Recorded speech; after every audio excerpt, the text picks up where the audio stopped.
नमस्कार, आप देख रहे हैं बुलेट न्यूज इंडिया। हमारी हर खबर निर्भीक और निष्पक्ष होती है।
टलियो आवे सारी ये ढेर चढ़ी हुई ने बिनी में पहले भी उनको लेटर दिए थे, लेकिन अभी इसी चुनाव के बीच में हफ्ता 10 दिन से खनन चालू हो गया, जो अवैध खनन हो रहा है। खनन अधिकारी ने माझा कला में प्रशासन को गुमराह करके 6 महीने का पट्टा करा दिया है। जहां पट्टा हुआ है उसका सीमांकन होने पे वो नदी उस पार नंबर है। एक तो गलत जगह खनन हो रहा है, दूसरे उस खनन होने से, अवैध खनन होने से कई गांव का अस्तित्व खतरे में आ जाएगा। मईपुर के तीनों पूर्वे, गंगापुर, माझा कला और महुआ पार, ये सब गांव का अस्तित्व खतरे में आ जाएगा। ये सब गांव कट जाएंगे और माझा कला, रामनगर और जो है इलाहवा, भगवंतपुर, गंगापुर, मईपुर, महुआ पार, इन सब गांव के हजारों बीघा ज़मीन सरजू नदी की कटान में चला जाएगा।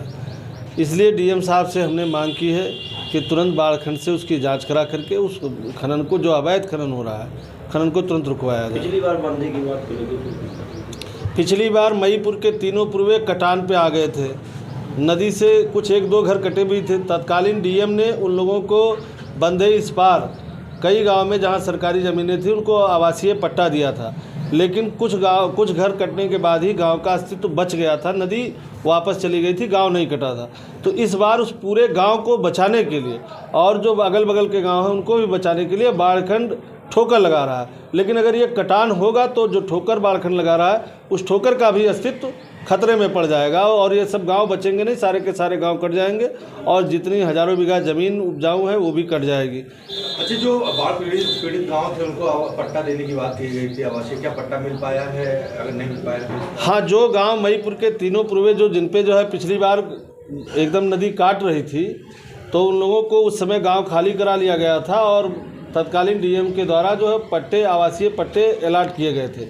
लेकिन वो गांव अस्तित्व बच गया था, 1-2 घर ही कट करके गांव का अस्तित्व बच गया था, नदी वापस हो गई थी और पूरे गांव को बचाने के लिए इसीलिए बाढ़खंड इस बार ठोकर लगा रहा है कि जिससे वो गांव का अस्तित्व बचा रह जाए। लेकिन अगर ये खनन होगा तो वो सबसे पहले वही तीनों गांव कट जाएंगे।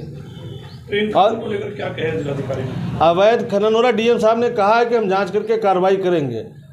क्या इससे पहले भी आपने इसकी शिकायत? इसके पहले भी हमने शिकायत की थी और इस बार भी शिकायत किए हैं।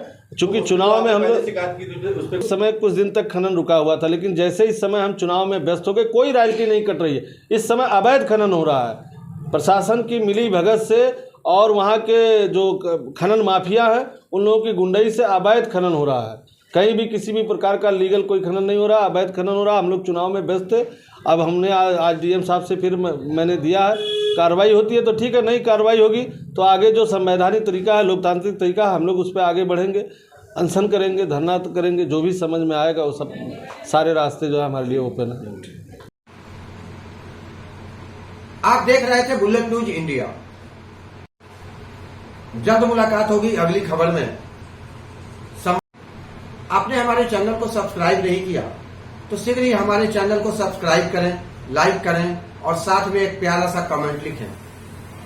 हमारा यह चैनल आपको कैसा लगा अपने कमेंट के माध्यम से मुझे यह भी बताएं और कोई अच्छी सुझाव हो तो ये भी अवश्य दें। तब तक के लिए नमस्कार।